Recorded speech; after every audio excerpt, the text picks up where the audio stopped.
आप सभी को मेरा प्रणाम। आज संत तुकाराम का बारे में देखेंगे। तुकाराम का जन्म पुणे जिले के अंतर्गत देहू नामक ग्राम में हुआ। इनके कुल के सभी लोग पंढरपुर की यात्रा के लिए नियमित रूप से जाते थे। देहू गांव के महाजन होने के कारण वहाँ इनका कुटुंब प्रतिष्ठित माना जाता था। इनकी बाल्यावस्था माता कनकाई व पिता बहेबा की देखरेख में अत्यंत दुलार से बीती। इनकी दूसरी पत्नी जीजाबाई बड़ी ही कर्कश थी। ये सांसारिक सुखों से विरक्त हो गए, चित्त को शांति मिले। इस विचार से तुकाराम प्रतिदिन देहू गांव के समीप भावनाथ नामक पहाड़ी पर जाते और भगवान विट्ठल के नामस्मरण में दिन व्यतीत करते थे। एक बार की बात है, संत तुकाराम अपने आश्रम में बैठे हुए थे। तभी उनका एक शिष्य जो स्वभाव से थोड़ा क्रोधी था, उनके समक्ष आया और बोला, गुरुदेव, आप विषम परिस्थिति में भी इतने शांत और मुस्कुराते हुए कैसे रह पाते हैं?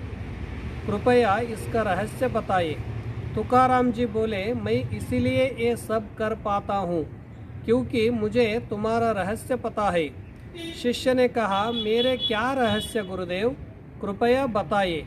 संत तुकाराम जी दुखी होते हुए बोले, तुम अगले एक सप्ताह में मरने वाले हो।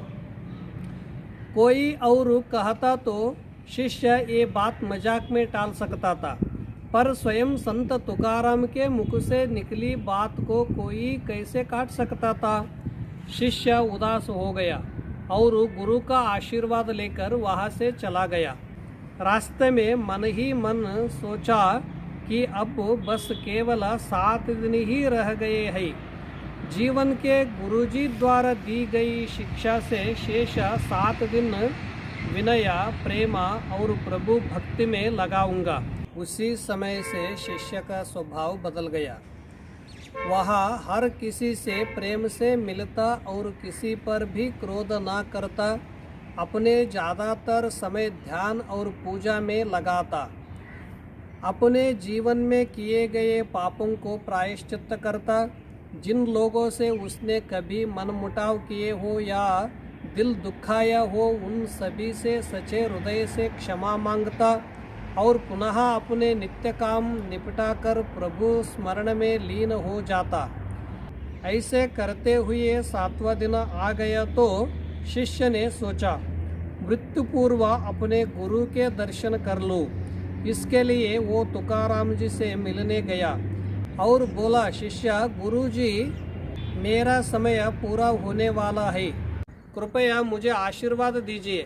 संत तुकाराम जी बोले, मेरे आशीर्वाद हमेशा तुम्हारे साथ है। पुत्र शतायु भवा।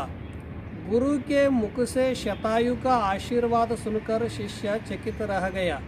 तुकाराम जी ने शिष्य से पूछा, अच्छा ये बताओ कि पिछले 7 दिन कैसे बीते?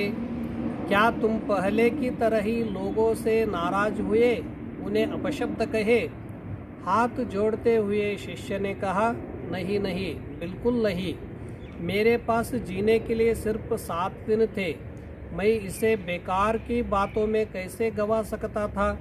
मैं तो सबसे प्रेम से मिला और जिन लोगों को कभी दिल दुखाया था उनसे क्षमा भी मांगी। संत तुकाराम मुस्कुराए और बोले, बस यही तो मेरे अच्छे व्यवहार का रहस्य है। मैं जानता हूँ कि मैं कभी भी मर सकता हूँ, इसीलिए मैं हर किसी से प्रेम पूर्ण व्यवहार करता हूँ और यही मेरे क्रोध के दमन का रहस्य है। शिष्य तुरंत समझ गया कि संत तुकाराम ने उसे जीवन की अनमोल शिक्षा देने के लिए मृत्यु का भय दिखाया था। उसने गुरु की बात की गांठ बांध ली और फिर कभी भी क्रोध न करने का विचार करके खुशी खुशी वहाँ से लौट गया।